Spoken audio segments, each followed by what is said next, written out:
Bismillahirrahmanirrahim. Assalamualaikum warahmatullahi wabarakatuh. Saya Hanifi Islami dengan NIM 120505168382 dari kelas 2A Teknik Elektro UINS Kario. Di sini saya akan membahas sistem komunikasi seluler.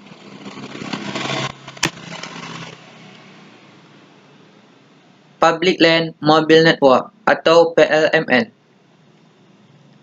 Jaringan seluler atau PLMN Public Land Mobile Network terdiri dari sejumlah mobile station atau MS yang dihubungkan dengan jaringan radio ke infrastruktur perangkat switching yang berkoneksi dengan sistem lain seperti PSTN. Bisa dilihat seperti gambar di bawah ini.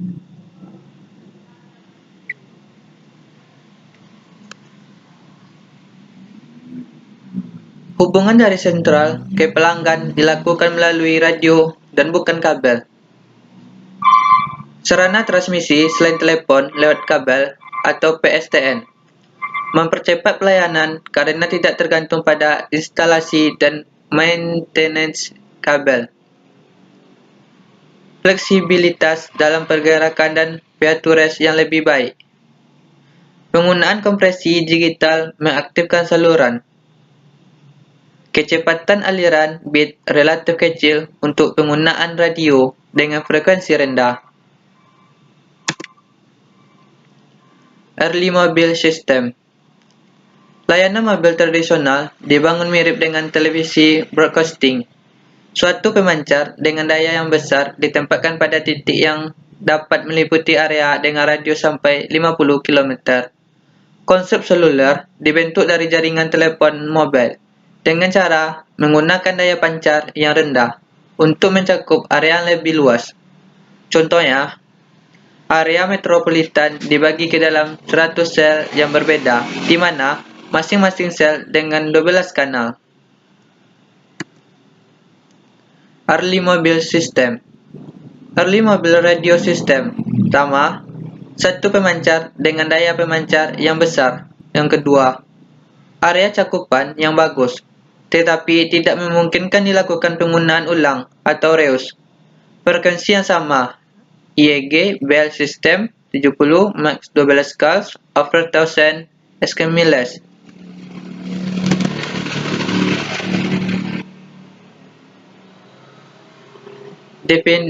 Definisi sistem komunikasi yang digunakan untuk memberikan layanan jasa telekomunikasi bagi pelanggan bergerak. Disebut sistem seluler karena daerah layanan dibagi menjadi daerah yang kecil-kecil yang disebut sel. Sifat pelanggan mampu bergerak secara bebas di dalam area layanan sambil berkomunikasi tanpa terjadi pemutusan hubungan. Konsep of seluler telepon. MSC dihubungkan dengan PTSN.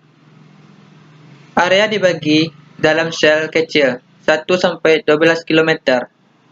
Komponen dasar seluler adalah sel, MSC, dan unit bergerak atau MS. MSC mengendalikan semua aktivitas hubungan lewat BTS. MS berhubungan dengan MSC melalui BTS yang terdekat atau baik secara tetap atau bergerak. Pelanggan dapat berpindah dengan bebas dari satu sel ke sel yang lain. Pada perpindahan, harus terjadi proses handover. Pelanggan dapat dicari atau roaming melalui koordinasi antara MSC sampai BTS atau MSC sampai MSC.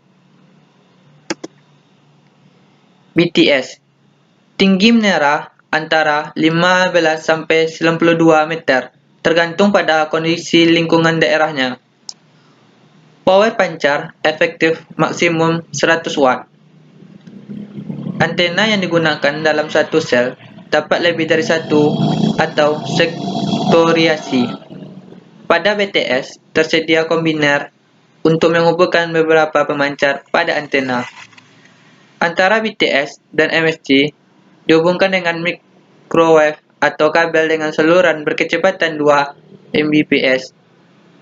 BTS hanya menyalurkan informasi dari ms ke MSC atau sebaliknya. Power pancar 1 BTS menentukan lebar cangkupan sebuah sel. Untuk mencakup ms dalam gedung digunakan sel yang sangat kecil atau mikrosel. Mobil station terdiri dari unit kontrol, tricaster radio, dan antena. Unit kontrol terdiri dari perangkat telepon, tombol-tombol, indikasi, audio atau visual untuk menunjukkan proses penyambungan. Transceiver melakukan transmisi duplex ke BTS. Gain atau antena ms yang digunakan rata-rata 2 dB. Power pancar rata-rata 23 dBm, tergantung pada jarak ms ke BTS. Pada saat idle, maka ms berada pada kanal kontrol BTS. ms dapat merubah frekuensi yang digunakan untuk disesuaikan dengan salah satu frekuensi BTS. Frekuensi yang digunakan pada band 800, 900, dan 1800 MHz. Lebar frekuensi pada tiap band 25 MHz. Frekuensi reus digunakan karena yang pertama, pita frekuensi yang tersedia terbatas, yang kedua, power transceiver ms terbatas, dan yang terakhir, pelanggan yang banyak dan tersebar.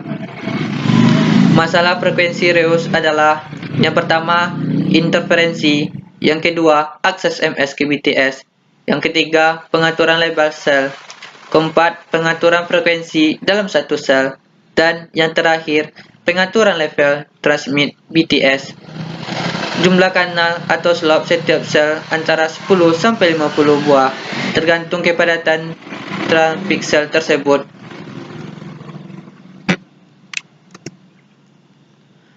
BTS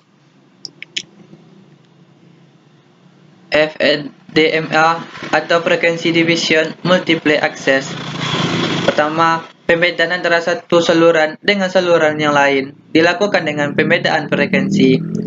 TDMA, time division multiple access. Pembedaan antara suatu kanal dengan kanal yang lain dilakukan dengan pembedaan waktu atau penjadwalan atau slot. Dapat saja dilakukan akses dengan cara TDMA atau FDMA. Satu frekuensi FDMA menyalurkan beberapa slot TDMA. CDMA atau Code Division Multiple Access. Pertama, akses oleh ms dilakukan pada waktu dan frekuensi yang sama. Yang kedua, pembedaan dilakukan hanya dalam pengkodean. Karakteristik dasar sistem seluler. Yang pertama, frekuensi reus. Yang kedua, cell splitting. Yang ketiga, handover. Standar sistem seluler. Sistem seluler analog generasi pertama.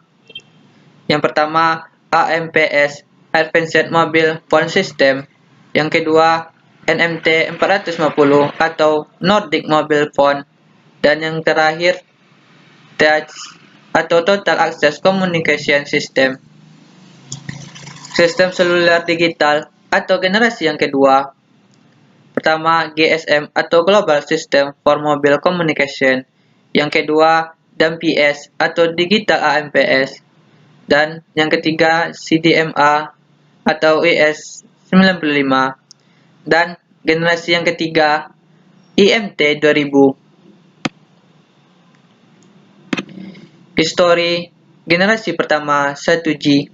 Sistem komunikasi seluler pertama kali beroperasi di Norwegia pada tahun 1981 dan diikuti oleh sistem yang sama di US atau UK. Sistem generasi pertama ini hanya mentransmisikan voice dengan frekuensi sekitar 900 MHz dan menggunakan modulasi analog. Generasi kedua 2G, GSM atau Global System for Mobile Communication, pertama kali digunakan di Eropa Pada awal tahun 1990, GSM menyediakan layanan voice dan data yang terbatas menggunakan modulasi digital Teneo Third Generation atau 3G Cellular Service Universal Mobile Telecommunication System atau UMTS or EMT 2000 will sustain higher data rates still and open the door to many internet style application.